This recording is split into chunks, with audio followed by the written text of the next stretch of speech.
এই কেকটা আমি এর আগেও বানিয়েছিলাম। এটা নিয়ে আমার সেকেন্ড বার বানানো হচ্ছে, আর এটা আমার ফেসবুক পেজ থেকে একজন ক্লায়েন্ট আমাকে অর্ডার করে।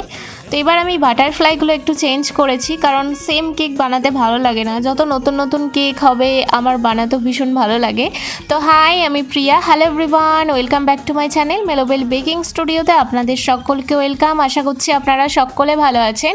তো এই কেকটা ছিল 2 পাউন্ডের মধ্যে, একদম চকলেট ফ্লেভারের একটা কেক। আপনারা দেখেই বুঝতে পারছেন কতটা চকলেটি এই কেকটা। তো ক্রাম কোটিং আগের দিন আমি করেই রেখেছিলাম। তো আজকে আমি ফাইনাল কোটিং করে নিচ্ছি, তার জন্য এখানে অফ হোয়াইট কালারের ক্রিম দিয়ে পুরোটা ওপর দিকটা আমি কভার করে নিয়েছি, আর নিচের দিকটা সফট পিঙ্ক কালারের। আর এতেই কিন্তু এই কেকটার দুটো এফেক্ট আসবে, যেটা কিন্তু একসাথে মিশিয়ে দিলে পুরোটাই পিঙ্ক কালার হয়ে যাবে। তো খুব সাবধানতার সাথে এই কাজটা করতে হবে। এখানে আমার এই স্মুথ ফিনিশিং আনার জন্য প্যালেট নাইফ আর এই স্ক্যাপারটাই ভীষণ কাজ দেয়।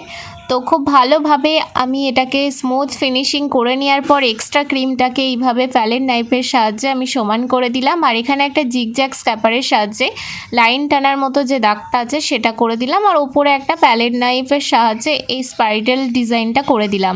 তারপর যাতে এই এডজেসটা একটু মানে উঁচু উঁচু লাগে, দেখতে ভালো লাগে, তো সেই জন্য আরও একবার আমি স্ক্যাপার দিয়ে জিগজ্যাগ স্ক্যাপার দিয়ে টেনে দিয়েছিলাম।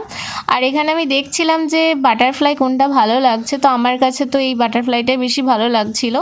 তো আমি একটুখানি ঘুরিয়ে সরিয়ে নিলাম, কারণ আমার মনে হচ্ছিলো এইভাবে দিলে একটু বেশি বেটার হয়। তো আপনাদের কেকটা কেমন লেগেছে জানাবেন।